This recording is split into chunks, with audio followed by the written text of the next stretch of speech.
You know that feeling, right? When you're staring at a screen full of Java code, and you just know you should write unit tests, but it feels like a huge, overwhelming task. It's like thinking about doing laundry, except it's code. Exactly. But what if there was a way to make it faster, even enjoyable? What if we could have AI do our testing for us?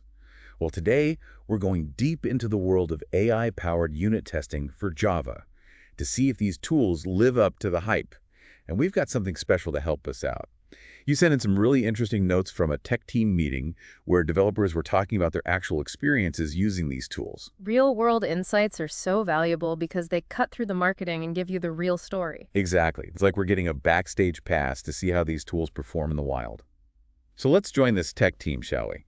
One developer, Peter, volunteered to research AI unit testing for a project they were working on. He started with a tool called Diffblue, which has been getting a lot of attention, especially for how well it handles Spring applications, which any Java developer knows can be tough to test. Yeah, Spring is a really popular framework in Java, but testing it can be tricky because of things like dependency injection. Developers often end up writing a lot of mocks, which can get really tedious. So a tool that can integrate with Spring and handle those mocks automatically could be a huge time saver. And that's exactly what Peter found. He was really impressed with how well Diffblue generated tests for their Spring Boot project, Mhm. especially the way it managed mocks and all Yeah. the complexities of Spring. But, and this is a big but, there's a catch, the price tag. Ah, yes, the cost. These advanced AI tools don't come cheap, do they? Not this one. Peter mentioned that the team version could cost around $30,000. That's a serious investment. Even the Community Edition, which is free, has a limit of 50 unit tests per month. Peter said he hit that pretty quickly. I can see that happening. 50 tests might sound like a lot, but if it's actually doing a good job and saving you time, you could use those up fast. Especially when you think about how much time it takes to write those tests manually. And Peter said exactly that. He tried Diffblue on a small class, and it still generated 7 test cases. That's 7 fewer he had to write himself, not to mention figuring out all the mocks and dependencies. 7 test cases for a small class. That suggests this tool is doing some serious analysis.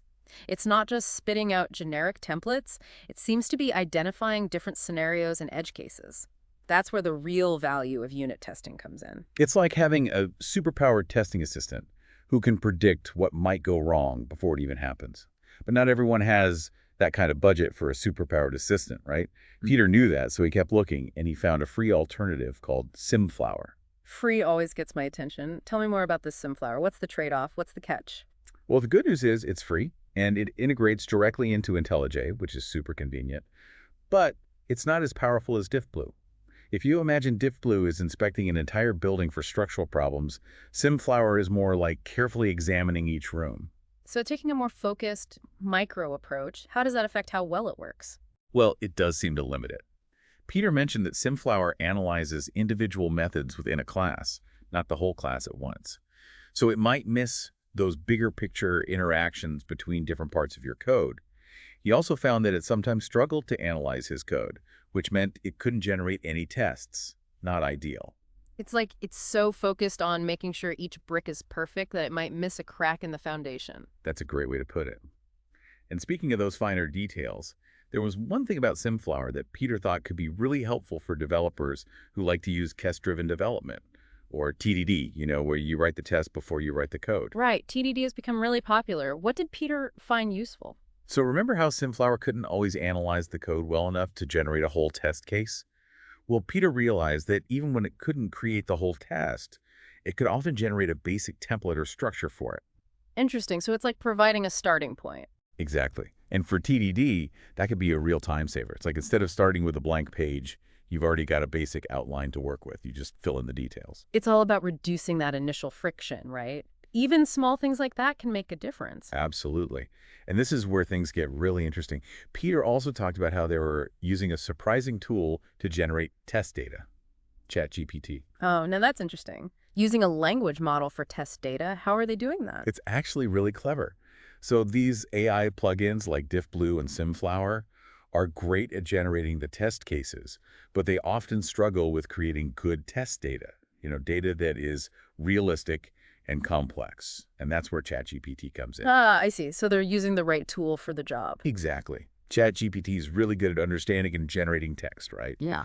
So Peter realized they could use it to create those complex data structures. He talked about using it to generate these elaborate JavaScript arrays with very specific properties, which would have taken forever to code by hand. That's a great example of thinking outside the box and using AI tools in creative ways. It's not about replacing developers, it's about giving them tools to be more efficient. Exactly. And it's not just JavaScript arrays. You could use ChatGPT to generate all sorts of test data, Okay. like JSON, CSV files, even SQL database entries. It's about finding new ways to use these powerful tools. But we don't want to get too lost in the weeds here. What can you, the listener, take away from Peter's experience? Well, sometimes the best solutions come from combining different tools and being a little creative. That's good advice for any developer. Don't be afraid to experiment and try new things. Exactly. And remember, we're getting this inside look thanks to these tech team meeting notes. And it turns out that Peter wasn't the only one with interesting experiences to share. Another developer on the team, Manu, had been experimenting with AI-powered unit testing for JavaScript. Right, because it's not all about Java. It's helpful to see how these tools are working in different programming languages. What did Manu have to say? Well, Manu had been trying out GitHub Copilot for unit testing their JavaScript code. And at first, they weren't that impressed. It's true that not every tool is going to be a perfect fit for every developer or every project. These AI tools are still pretty new. There's going to be some hits and misses. For sure.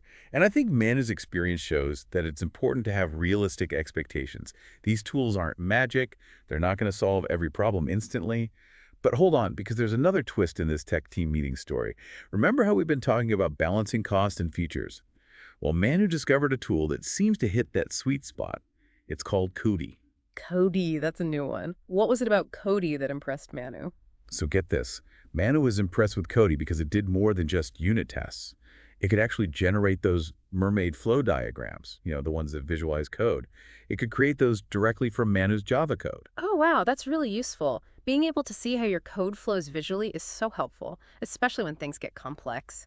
Having a tool automate that could save so much time. And the price. Cody seems to be going after those other tools with their pricing strategy. Manu said there's a free version, but even the paid version is only $9 a month. And for the enterprise version, it's just $19 a month. Way cheaper than some of the others we talked about. Wow, that's a really attractive price, especially for smaller teams or freelancers who might not have big budgets. Cody could be a real game changer in terms of making these tools more accessible. That's what I was thinking. So we've covered a lot today. We've explored the world of AI-powered unit testing, heard from real developers like Peter and Manu about their experiences. We even touched on using things like ChatGPT for generating test data. It's a lot to take in, but it's such an exciting time to be a developer. We're seeing a real shift in how software is built and tested. AI is becoming a bigger part of the toolkit. So with all these options, Diffblue, Symflower, Cody, even ChatGPT for data generation, where do you, our listener, even begin? Well, you got to start by figuring out what you really need. What are your priorities? Are you working mostly with Java, like Peter and Manu were? What kind of budget are you working with? Are you comfortable trying out new tools, or do you prefer sticking with what you know? Thinking about those things will help you narrow down your choices. It's like choosing the right tool for the job. You wouldn't use a hammer to screw in a screw. Exactly. All of these tools have their strengths and weaknesses.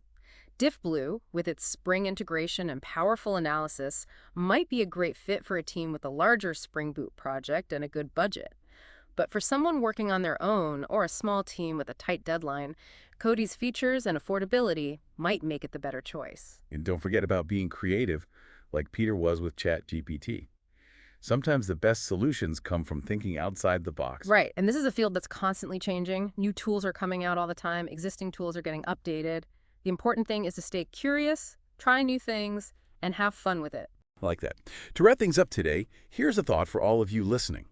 We've heard good things about both Diffblue and Cody. Why not try them both out? You can experiment with Diffblue's free community edition and see if it works for you. At the same time, give Cody a shot. It's super affordable. See which one fits best into how you work and start automating those tests. Keep exploring, keep experimenting, and keep on coding. This is just the beginning.